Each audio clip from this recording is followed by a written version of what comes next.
Kita ke berita yang juga jadi sorotan kami lainnya, Saudara. Presiden ke-7 Republik Indonesia Joko Widodo setuju jika Undang-Undang KPK dikembalikan seperti sebelum direvisi. Hal ini diungkap Jokowi menyusul dorongan kembali menguatkan lembaga anti rasuah tersebut. Jokowi menegaskan revisi Undang-Undang KPK adalah inisiatif DPR dan dirinya sebagai presiden kala itu tidak ikut tanda tangan. Meski tidak ditandatangani presiden, revisi Undang-Undang KPK tetap berlaku setelah 30 hari disahkan di rapat paripurna. KPK dikembalikan seperti sebelum direvisi, seperti apa Pak tanggapannya? Ya, saya setuju, bagus. Karena itu dulu inisiatif DPR loh, jangan keliru ya, inisiatif DPR. Tanggapannya bahwa itu di revisi waktu kepemerintahannya Pak Jokowi itu seperti apa? Ya memang saat itu atas inisiatif DPR direvisi, tapi saya nggak tanda tangan.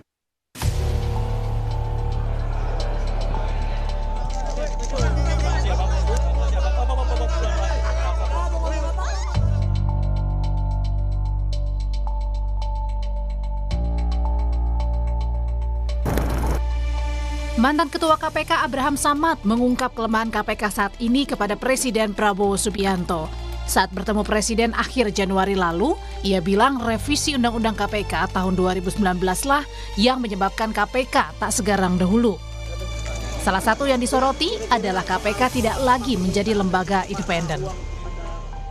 Saya bilang, apa yang menyebabkan KPK menjadi lemah sekarang karena Undang-Undang KPK itu direvisi tahun 2019 yang tadinya ketika itu dia menjadi lembaga independen di Undang-Undang baru, dia tiba-tiba menjadi lembaga yang berada di rumpun eksekutif. Di bawah eksekutif ya. Dan ini kita sudah menyalahi UNCIC, padahal kita sudah ratifikasi.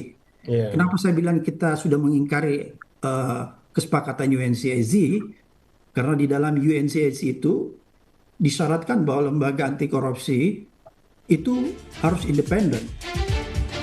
Sementara menurut Wakil Ketua KPK Johanis Tanak melalui pesan singkat kepada Kompas TV menyebut undang-undang bukan barang yang bisa dipinjam lalu dikembalikan setelah selesai dipakai. KPK adalah lembaga negara yang diberi tugas melaksanakan pencegahan dan pemberantasan tindak pidana korupsi, bukan membentuk atau menyusun undang-undang. Berkali-kali pada setiap kesempatan, Presiden Prabowo menegaskan tekad dan komitmennya memberantas korupsi di seluruh lini. Presiden menekankan tak boleh ada kompromi dalam penegakan hukum. Tim Liputan, Kompas TV. Wakil Presiden Gibran Rakabuming Raka buka suara soal komitmen dan dorongan pemerintah agar rancangan Undang-Undang RUU Perampasan Aset yang diyakini mampu memperkuat upaya pemberantasan korupsi segera dibahas dan juga disahkan. Gibran menyampaikan pandangannya soal RUU Perampasan Aset sebagai instrumen kuat melawan korupsi. Gibran mendorong pengesahan perampasan aset untuk mengembalikan kerugian negara akibat tindak pidana korupsi yang selama ini sulit dipulihkan. Gibran mengutip data Indonesia Corruption Watch atau ICW soal potensi kerugian negara akibat korupsi pada periode 2013 hingga 2022 mencapai 238 triliun rupiah.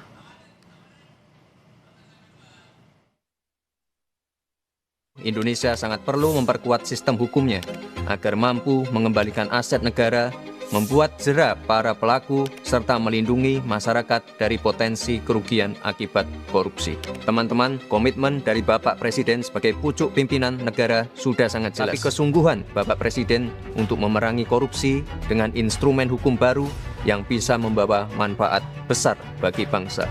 Jika kita sungguh-sungguh ingin memberantas korupsi, maka koruptor harus dimiskinkan. Inilah esensi dari RUU Perampasan Aset yang saat ini menjadi sangat penting dan mendesak.